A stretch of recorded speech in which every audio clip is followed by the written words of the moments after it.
Episode 2 of Speaking with Gibberish coming at you in 3, 2, 1. Hello, ladies and gentlemen, Gentiles, non binary, intersex, or whatever you dare to be called nowadays. Hey, it's 2020. I identify as a goddamn lion, so keep it running. So, today's topic is going to be, it's going to be a big topic. I'm going to be talking about where does the Trump vote lead after Joe Biden gets inaugurated? And hopefully, there's not a civil war that breaks out. So this entire theory, this whole entire scenario is when he gets inaugurated, there's no civil war, there's no backlash, there's no fighting in between 70 million people versus another 80 million people. And let's just go with that. So, the interesting factor that's going to be happening in the next couple of months, years, is that where does the average Trump supporter go with their vote nowadays? And even let's go to a degree to even the most extreme Trump supporters. The ones that are super right wing, or the ones that are super libertarian, or just super low key racist. I'm not saying they're all racist, because everyone has your own viewpoints. I can even argue that some of Joe Biden's viewpoints are racist, and some of his people that support him are kind of racist. But we're going to go and dive into the deep factor of where does he lead off when he leads down. Like, leading down meaning that he's not going to be in a race anymore, he's not going to be president anymore, he's not going to be a figurehead in politics anymore. He's not going to be the president of the United States. Well, let's do this. For example, I think, honestly, a lot of Trump supporters are going to go against whoever denied him his plea for help right now. And his current time is December 27, 2020. Right now, he's trying to get Congress, he's trying to get Senate, he's trying to get as many back people to get his back. Meaning that he wants people to say the election was not fairly called, that it was rigged, that it was against him, and that they should dispute it during the initial vote for all the votes on January 6th. Get Congress to be like, nah, all that stuff was rah-rah, it didn't count, it wasn't official. And currently speaking, Mitch McConnell is out here saying that, no, it was official. He lost officially and get out. The issue where this plays is that over 40 to 60% of people think the election itself was wrongfully called. A study done by Rutgers and other schools actually claimed that it was rigged, that it was actually false, that a lot of the things is not official. To take an exact viewpoint off of the article is that nearly 40% of Republicans voters say they believe Trump won a second term, while another 23% said they weren't sure of the winner. And this is coming from a 20,000 person vote and viewpoint, like a 20,000 person survey. Which is kind of scary, because if we actually look at the numbers, that's 40%. And let's say 60%, right? Let's say Donald Trump got all his votes, right? 74 million, that's what he got in popular election. If we get 20% of that, that's a big number. I want to say around 15 to 17 million people. Let's just say that. Let's just say those numbers. And let's just break it down to people that are willing to go fight, people that are willing to support him to the very end. We'll break it down to 5 million people. That's a lot of people, and that's a lot of change, regardless of what state, what country, middle, east, west coast, east coast, north coast, south coast. That's a majority of people that's unfathomable to even be a possibility to understand what is a backlash going to happen. And what I think is going to happen, which is where we're leading off, is that these people are going to become one of the strongest independent voting force in the next election, next midterm, next mayor election, next Congress vote, next governor vote. These people are going to be so mad about everything, because let's break it down to the very, very point of the thing. Donald Trump, you might say he was Republican, you might say he's conservative, but honestly, he was nothing close to what people thought when he first ran. When he first ran and started gaining popularity. During his first couple months of running, as in 2016, 2015, he started running. People that were like under the boat of, they didn't like the establishment, they didn't like what was going on in the country, that the government was playing a big role in everyone's lives. The United States was focused on the whole entire global entirety of the world itself, instead of focusing on the middle class working man in middle America, the Rust Belt, and even certain points of, let's say, places like Wyoming, or places that factories had left. And they thought they were sick and tired of what's going on with Obama and wanted to change. And they wanted any possibility to change the whole system. Was it to be the best idea? We'll find out in a couple of years what happens. But they rather have voted for the bull to enter the China shop, which was Washington, D.C. at this point in time, and just bust it up, change the game, give a big FU to everything from Congress to Senate, from executive to judicial to executive, judicial, which is the third one, executive, judicial, and legislative branch. They wanted just something to change it up, rattle it to the same point, to the degree that even people that were originally voting for Bernie were voting for the same exact thing. They wanted a big change for everybody. So with things leading forward, 4 years come and go, fast forward to now, they're seeing the establishment basically run off Trump to the edge of the cliff and push him off. Because they think, and they know, people like Mitch McConnell, Mitt Romney, understand the whole concept of just, look, if we get him out of here, we could go back to what it was in 2016, go into the swamp, go into doing our own deeds, because nobody will care and nobody will ever turn our backs to us or even challenge us on some things. Because give credit where credit is due. Trump actually stood up to a lot of Republicans and even called them out for their establishment buddies and cronies for doing things they always been doing, which is just nothing. And say, oh, we're fighting for the people, we're doing this, they're doing that, but they were absolutely doing nothing. And these establishment Republicans are people that, even people that voted for Trump and people with moderates, would never want and don't want at all. And if you try to put somebody, again, like Mitt Romney, or let's say 2016 Ted Cruz, or let's say 2016 Ron Paul back into it, those people, because let's be honest, Ted Cruz and Ron Paul are actually changing big time and actually have woken up to becoming very separating force from the Republican Party, more into the libertarian side, which is awesome in my point of view. But they're separating, and we're not going to see this ever again happen, because honestly, with the libertarian movement and even Trump supporter movement, they're not going to go anywhere to the establishment party. They're not going to go again for Mitt Romney. They're not going to try even to give him a chance like they did in 2012, if I'm not mistaken, when he ran, he came close. Or people like John McCain again. They're going to become independent voters. And this is going to be massive, because even saying that we could even say they would vote for the average red dude anymore is going to be a complete misstep.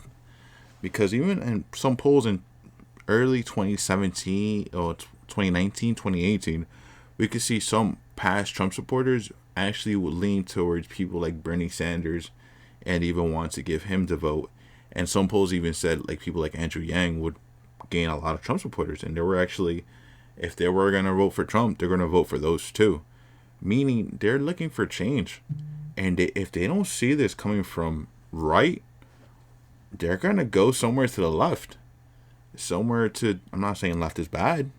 I'm just saying they're going to go somewhere else where their fruits of labor were going to show. Because even to the factor is that even if they go all the way, let's say they get Bernie Sanders, they're going to get the same thing they wanted in 2016 with Trump. A bull in China shop. Change the game. Fight for them. Stop sending their jobs to China. Stop caring about the whole entire world and care for them for once. And put them on the front of the spaceship and not in the back burner like they've been doing with the right or left for the past couple years. So The scary part is, currently speaking, we don't know what's going to happen after January 6th. There's going to be a big protest, and we don't know where that's going to go. We don't know what's going to happen. Because if 70 million people just say, no, we're not going to accept this dude as president, it could change everything, and that will just lead to a civil war. It will lead to something as to the degree of towns, cities, just saying, no, we don't accept them. We don't accept his legitimacy, however you say it. Meaning they're not going to listen to what he does federally, and it's going to come up to people, let's say the governor of Texas, just saying, hey, we'll do our own stuff. We'll do our own stuff, and you could just stand back and watch. And if you want to come into territory, there's going to be a problem. Because at the end of the day, we got to branch off to what Republican stands for, conservative standpoints, and to a degree libertarians. They want smaller government. They want more independent choice.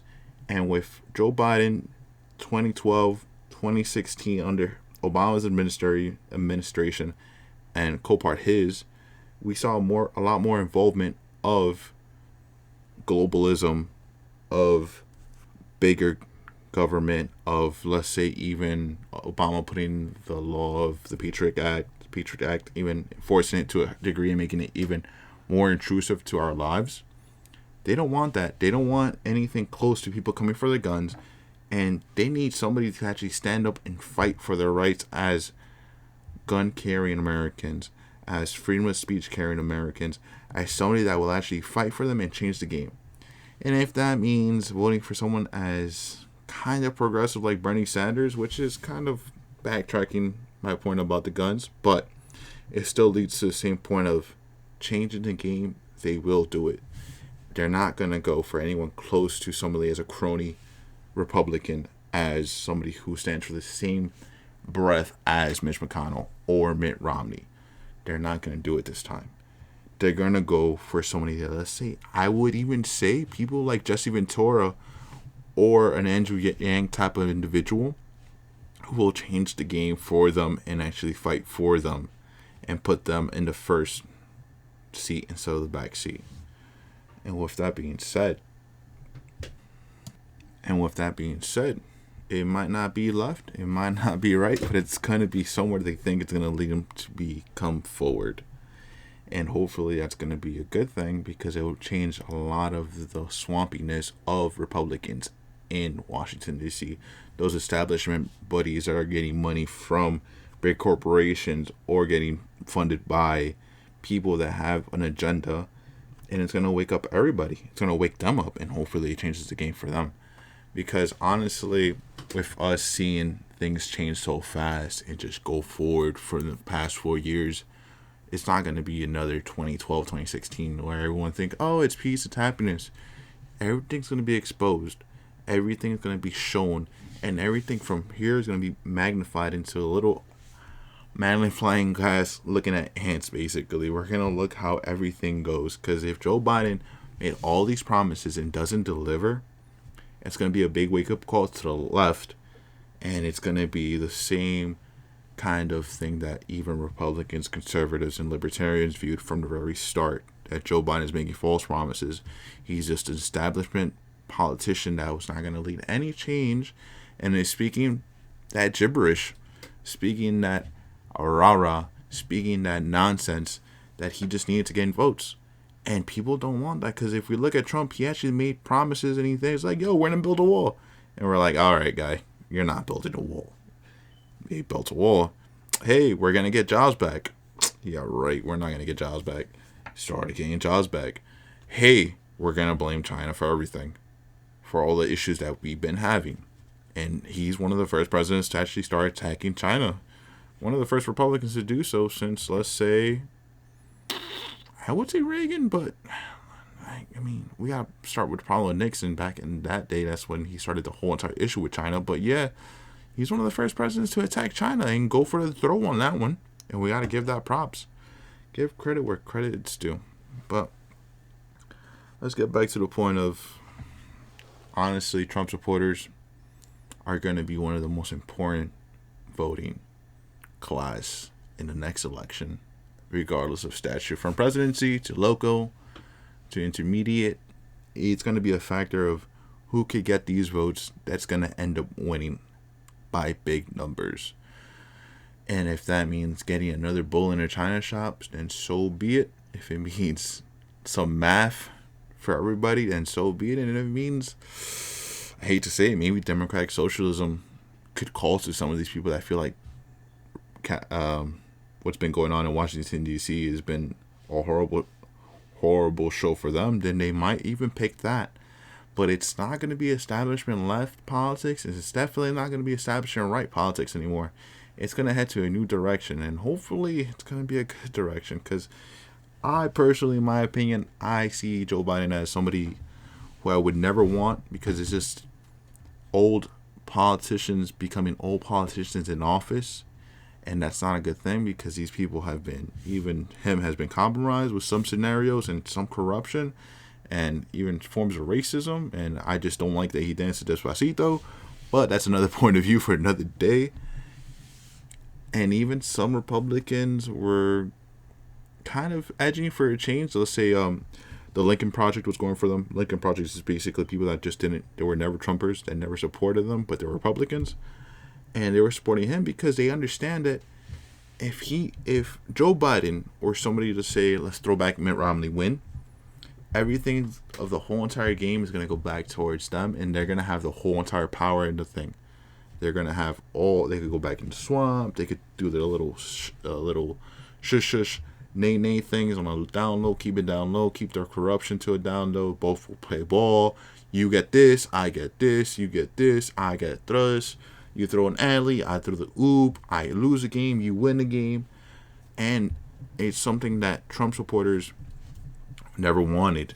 They want something to just etch that out. They want a whole entire MJ, I guess, winning from 97 and 98, winning back-to-back championships, doing it on his own, and just trying to change the game forever, which is something that we're going to see in the next couple of years, from 4 to 8 years of just, I don't know if it's going to be like Trump-like candidates, but I'm going to say this, whoever gets those votes, because Trumpers are going to start becoming independent, are going to start winning. And that's just my little consensus of the day with everything going on. Hopefully, by January 6th, when everything gets confirmed, depending on how everything goes, there's hopefully not a civil war. And hopefully my scenario of just Trump supporters becoming independent now, compared to just everyone assuming they're swinging right in a hard right, because that's not what most Trump supporters, from where I've come and spoken to a lot of polls, a lot of elections have dictated, go. Hopefully it goes to just a change in Congress seats, and change in Senate seats, and a change in governors and everything. Because at this point in time, as a man wearing a MAGA hat at this very moment, we're not going to a regular Chris Christie type of dude anymore.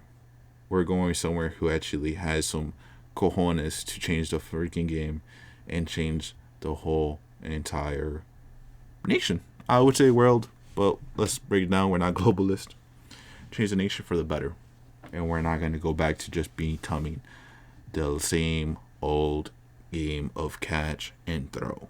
There needs to be a change. I'm not speaking revolution. I'm not speaking down with the rich, eat the rich, guillotine the people in power, let them eat cake type of thing. I'm just saying, let's do it by playing the rules. Let's do it by doing what we have to do, as in do it peacefully, voting, and hopefully get rid of the minion machines, because that's a whole nother scenario.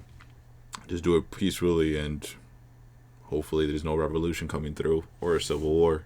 And if it does happen, I'm just saying, god damn, who really wants to fight? I mean, don't get me wrong, you could throw a punch and kick for like 2 days, and after 2 days you'll probably get tired. So let's hope that doesn't happen. But with this scenario of just things being peaceful and things going forward, and if Joe Biden wins officially, gets the election, gets called, we're going to see a lot of new faces in Congress and the Senate. And it's not going to be those little crony, spineless, living filth, horrendously spoken little meerkats of Republicans that just don't even stand up for themselves. They stand in line. They're not independently thinking. They just work for the establishment, just as I would say for Democrats who have been in the game for 44 years, who have had children that go to China, who go to places in Europe to snort coke. No, let me just stop. But let's break it down. To be honest, we need new faces, and I think this is going to be one of the most important voting people to get in the next couple upcoming years. And I'm speaking as a dude who's kind of just in between on most scenarios, who just wants freedom of speech, gun rights to be common sense, and even just abortion is not to go too forward into the point that it's just murder. All right, guys and girls, Gentiles, non-binary, intersex, LGBTQIA plus community. Respect y'all. Respect everyone. Listen to another point of view. Hopefully we don't hear gibberish from these politicians after January 6th. And hopefully we have a lion stepping in. Lions, lionesses stepping into the floor in government